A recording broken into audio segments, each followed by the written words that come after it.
Hello, hi guys! Magandang hapon sa inyong lahat.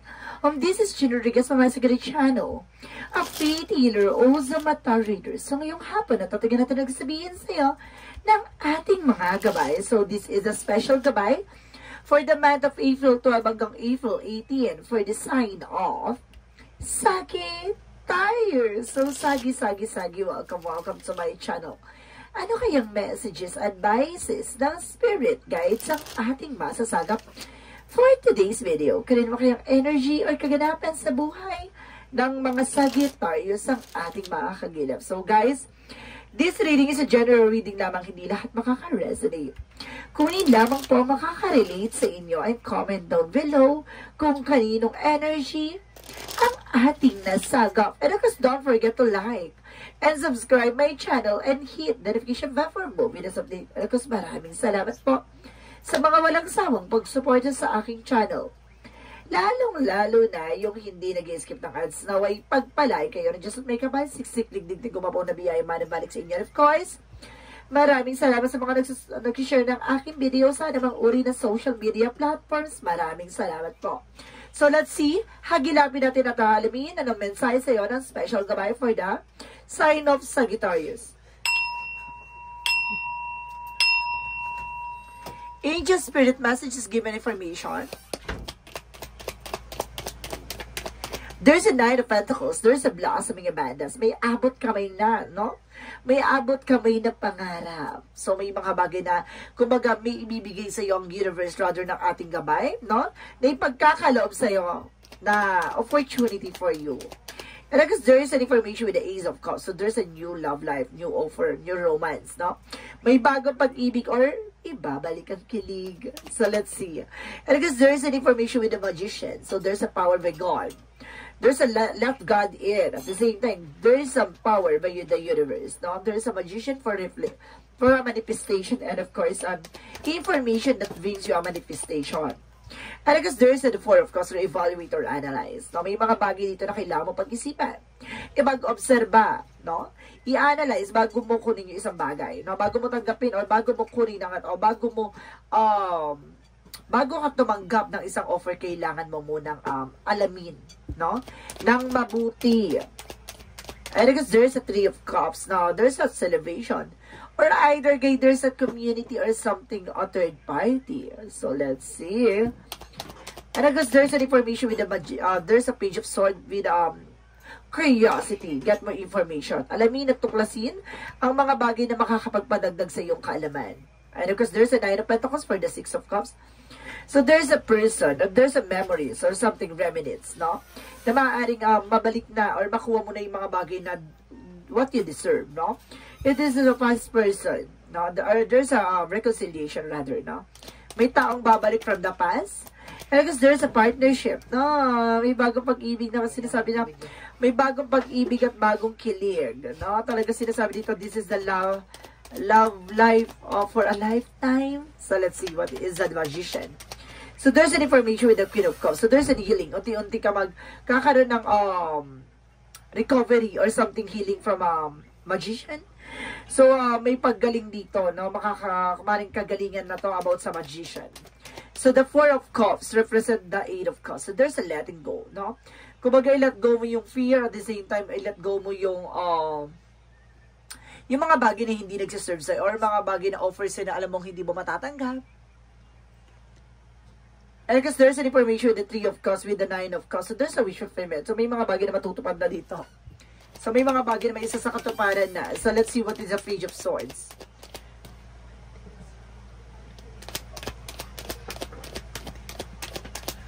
So there's the Page of Swords. Information. Get more information, guys. So there's the Page of Swords. The Page of Wands, sorry. There's a Page of Wands. Kumbaga, there's a new ideas and good news. No? May paparating na magandang balita sa'yo. At ito balita na to ay maaaring magdagdag kaalaman sa'yo or something information. So, let's see what is additional messages for Angel Spirit. With the Nine of Pentacles and because the Six of Cups. So, there's the Two of Pentacles. There's a indecision. No? May mga bagay na parang nahihirapan ka magdesisyon. No, parang dati pinangarap mo lang, nung bata ka pa, parang ganun yung sense ko. na parang binabalik na sa'yo na maaari makuha mo na. Yung dating pinangarap mo lang ng bata ka pa, na nakuha mo na siya, na or abot kamay mo na, or it's either yung course mo, or yung idea or yung information na dati mo pinangarap na magkaroon ng ganito, ngayon abot kamay na. And because there's a two of swords na nagkakaroon ka ng indecision dahil sa mga thoughts and information na kumbaga nagsisilbing balakid, no? So let's see what is the Ace of Cups because the Two of Cups. So there's the Knight, the King of Wands. So there's a control, no? There is a stability. Kailangan ko, may sinasabi dito na kailangan mong pakiramdaman, no? Let's see what is the Magician because the Queen of Cups.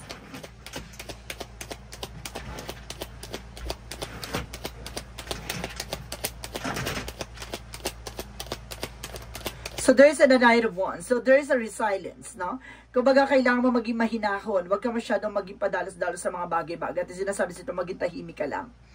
No, kumbaga, magsubaybay ka lang. At sinasabi sa'yo dito, or something, guys, na maaaring, mayroon daw ditong magician na gumagawa sa'yo ng na sinusubaybayan ka. Okay, thank you. Okay, let's see what is the Four of Cups because that Eight of Cups. There is an information with the Page of Cups. So, there's an intuition. Nung makinig ka sa gut feeling mo, makinig ka sa intuition mo, may gut feeling or meron pumapasok sa visions mo, or either sa panaginip mo dito na you need to letting go. Na huwag mo tanggapin yung offer na to. Na may mga paalala sa iyo ang ating divine. So, let's see what is the Three of Cups because the Knight of Cups. Because guys, there's the Death card. This is the ending and a new beginning. May mga bagay na matatapos at may mga bagay na makukuha mo na. At unti-unti mo na masasakatuparan. So there's a Page of Swords, there's a Page of Wands, so there's a Knight of Cups, so there's an offer, proposal, engagement. And because there's an email and messages ka matatanggap. This is the transformation na yung mga dati pinangarap mo lang nung bata ka or either nung marami kang gustong makuha nung bata ka pa or pinangarap mo talaga. No? Maaaring makamit mo na. So, let's see what is additional messages for the outcome. For outcome in the near future. Ngayon linggon to. No? Tingnan natin. So, there is a Page. There's a Two of Wands. Two of Pentacles for a balance. So, kailangan mo maging balance. There's a Three of Swords. No? Kumbaga, there's a pain. May nararamdaman kang kirot. And there's a broken heart. No? Hanggang may nasasaktan ka pa rin. Oh, there's an apology daw. May apology dito, ha? And because there is the Sun card. No? Magkumbaga, there's a pure positive outcome. Paglaya, no? Sa bigat at sakit na nakaraan. And because there's an Age of Wands with a new beginning. And fresh start. So, let's see, guys. Now, what is additional messages? For career. So, there's a Hangman, no? Kumbaga, in reverse. So, ibig sabihin dito, there's delays or something cancellation pagdating sa career mo and business mo or sa mga hinihintay mong, kumbaga, aalis ka na, makakibang bansa ka na. There's a messages, there's a trouble, pero there's a delay. Makakaranas ka ng delay. At the same time, there's a chart card, pero there's an action. May movement pa rin, no? Kumbaga, maaaring madelay lang ng mga ilang oras or mga ilang araw na pero eventually matutuloy pa rin yan. At the same time, there's the King of Swords. There's a stop the pattern. May mga bagay na kailangan kang iwasan, tigilan, no? And because there's an information with the Knight of Swords na nagbibigay stress sa'yo. Iwasan may pag-overthink. Now, let's see what is additional messages about naman sa love life. So there's a Seven of Swords. There's a cheating lying on you. Meron tayo dito ng sisinungaling. Meron dito nga, binibetray ka, there's a Star card. So, there's a hope and healing, no? Kumbaga, sinasabi sa'yo dito na, kumbaga, ito yung pinangarap mo na kung hindi siya para sa'yo, alisin na siya sa buhay mo. Which is, ito na, mangyayari na, no? Kumbaga, nagkaroon ng lokohan, no? Or, maaaring niloloko ka nitong tao na to. So, let's see, additional outcome about sa relasyon. About sa love life, there's a Five of Cups na magkakaroon ng regret, no? It's either a cross-watcher out there, ha? Maaring ito yung, maaring person mo to or ikaw to. There's a Five of Cups na there's an information na there's a regret, no? May pagsisisi at panghihinayang dito sa love life na to. Nagkaroon ng cheating, lying, pero at the end of the time, nagkaroon ng, kumbaga, inner clarity, natauhan. So, let's see what is additional messages for health. Sa health mo naman, guys, there's the Hermit card. So, there's a soul searching and soul enlightenment. Big sabihin dito, nagkaroon ka ng kaliwanagan about sa spirituality, the Eight of Pentacles, may gumagawa sa'yo ng hindi maganda. Kaya there's a magician, okay. So, ibig sabihin dito, kaya ka nag-overthink, kaya nangyayari sa lahat ng tono dahil din sa black magic involved. So, let's see what is the Magical fairy messages. Ibig sabihin dito, ginulo ang iyong relasyon. Excuse me. Ginulo ang iyong relasyon. This is the apology right now. May mga manunumbalik, may babalik from the past. Now, let's see what is magical fairy messages. And there's a let go. No, hayaan mo lang mangyari. And because there's the trouble. May trouble dito, ha? May upcoming trips proves to be life-changing in positive ways, no? They say that there's a let go. As you surrender the need to control, your release energy rapidly attracts your desires, no? The more daw na binibitawan mo yung mga bagay-bagay, tinahayaan mo, the more mo daw yung makukuha. So, let's see what is that. Yin and Yang Oracle card. So, there's a change, no? May mga bagay na mababago na dito. At the same time, guys, there's structure and solid foundation, no? Kumaga pagpapalakas sa iyong pundasyon. Mukhang pinapalakas at pinapatibay ka. At the same time, there's a confusion. Marami man taong gumugulo sa'yo or ginugulo ka, na parang hindi makita yung magiging possibilities o yung magiging outcome ng eksena mo, no? Pinipilit ito para hindi mo makuha yung mga bagay na gusto mo makuha. Ayun yung nasa sense ko dito. Hinahadlangan. So, let's see what is the synchronicities. There is a brother. Maaaring kapatid. No, maaaring kapatid mo or kapatid ng person mo. And there's a creativity, no? Kumbaga ang gumagawa.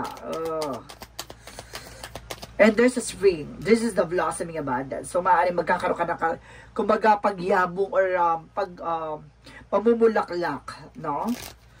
So let's see what is additional Archangel Raphael ng iyong business daw. Sa business mo daw to. And kasi sinasabi dito ng Archangel Raphael, Jesus, the divine healer. May kagalingan dito, sinasabi ng ating divine with the Jesus.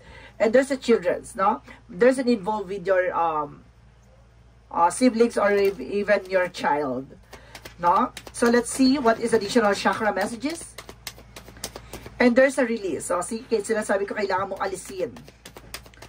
No? And because there's a gratitude. Be thankful kung kung ano yung mga bagay na nangyayari sa iyo. May ibig sabihin yan. And insecure, inggit. No? Kaya siguro ginagawa yan kasi ang laki ng inggit sa iyo. Or ang laki ng inggit sa inyo. No? Ang gumagawa nito ay kapatid mismo ng partner mo. Or either kapatid ng asawa mo or either kapatid mo. Basta may there's a brother. So let's see what is an additional messages. And there's an author. Ikaw yung gagawa ng, ikaw yung susulat na sarili mong pahina. Kaya galingan mo. And of course, there's a freedom. Makakalaya ka na for financial crisis. And of course, negative thoughts. No? And of course, there's a black magic din na makakalaya ka na. So, let's see what is additional messages for Angel Spirit. For Angel Spirit, please give information. And because there's the messenger, no? Maraming ihahatid sa yung message. Marami ka matatanggap na message. There's a name, sorry, I told you, may hihingi ng tawad. Malapit na. Oh, may lalapit sa iyo, hihingi ng tawad. And he gave it to you. He gave apologies. And because balance, magkailangan mo maging balance. And of course, there's a service. So, it's either you are public servant or kumbaga may mga taong tutulong sa iyo. Let's see what is Archangel Michael messages. This is your life purpose. Ito yung purpose mo sa buhay, no? Ang matuklasan, ang lahat ng kaguluhan. And a favorable outcome. Papabor din sa iyong sitwasyon. At the same time, there's prayer will help in your situation, no? Ang pagdarasal daw ay makakalis ka. Diyan daw ay makakatulong sa'yo para sa mga kaguluhan sa buhay mo, lalo-lalo na sa sitwasyong kinagagalawan mo. So, let's see what is additional messages for Angel Spirit. Okay, a win-win outcome forecast. So, ibig sabihin, ipapanalo mo tong eksena na to. At the same time, there's an emotional running high. So, magiging emotional ka dito. It's either a tears of joy or drama. So, let's see. Additional messages. Oh, there's a dolphin, no? Enjoy your life from the fullest, no? Kumbaga, maging masaya ka kung ano man yung nangyayari sa buhay mo ngayon. No, kumbaga, yes, of course, kumbaga, makakaramdam ka ng panghihina ng loob, pero kailangan mo maging matatag, no? There is an awakening, no? Kumbaga, ginigising ka lang sa katotohanan o minumulat ka lang sa bagay na nasa paligid mo na you need to pay attention, and there's a journey, travel. May travel ka talaga, guys. Makakaalis ka talaga. At sinasabi dito, there's a journey. Kasama siya sa tatahaking mo landas. Ang maranasan at maramdaman, no? Ang bagay na lahat na nangyayari na to ay isang gawa ng mga imahinasyon o yung isang gawa ng isang black magic involved. Because there's an appreciation. Nata-appreciate mo yung mga bagay-bagay, no? Or marunong ka mag-appreciate ng malilit na bagay. And there's a broken heart. Nasaktan to. Or either naiinggit talaga siya. Or either ang gumagawa sa iyo kapatid ng ex, no? Ex ng person mo or ex mo. No, ganun. Kumbaga, there's a, basta may kinalaman ng kapatid. It's either ang kapatid ng person mo or kapatid ng third party. Ganon. So, let's see. What is the Jesus-loving quotes? Jesus-loving quote said, if you have a faith as a grain of mustard seed, you shall answer this mountain, remove hence to the yonder place, and shall be removed. So, see? Yung mga bagay ko, nagtitiwala ka sa itinanim mong binhi, no? Kung may mga bagay dyan na kung hindi yan tutubo, no? Lalo na sa lugar na, pinunan mo or something na tinaniman mo. Kung alam mong hindi siya tutubo at hindi siya lalago, ilipat mo siya ng lugar. Ganon din yun. Na parang iaalis ka ng ating Panginoon sa mga bagay na alam niya hindi ka magde-develop at hindi ka mag-grow. Diba? May mga tao talaga sa buhay mo aalisin at aalisin sa buhay mo at ililipat ka at ibibigay sa inyo mga bagay na karapat-dapat para sa iyo. So let's see what is the angel's answer. The angel's answer represent Angel's answer represent meditation brings answers. So, kailangan mo mag-devotion, magdasal. And there's a yes, no? There's a possible na yes ang sagot sa mga katanungan mo. At the same time, so there's a remain positive. No? Kailangan mo positibo ka lagi sa lahat ng eksena kaganapan sa buhay mo. No? Iwasan mo maghatak ng nega or magdrama, ha? Kasi hindi siya makakatulong. Romance angels represent what? Passion. So, pagdating sa pagmamahal at pag-ibig, no? Ipakita mo na deserve mong mahalin at deserve mahalin ka, no? And because there is this could be the one. Maaring siya na. You've already met the romantic partner, just like, no? Nakita mo na yung taong talagang karapat-dapat sa'yo.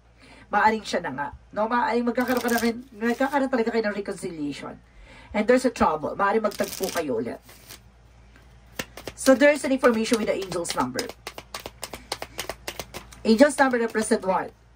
Oh, 888 karma. So, lahat ng mga kaganapan sa buhay mo ay may kaakibat na karma. There's a cycle and wealth. And because what goes around comes around.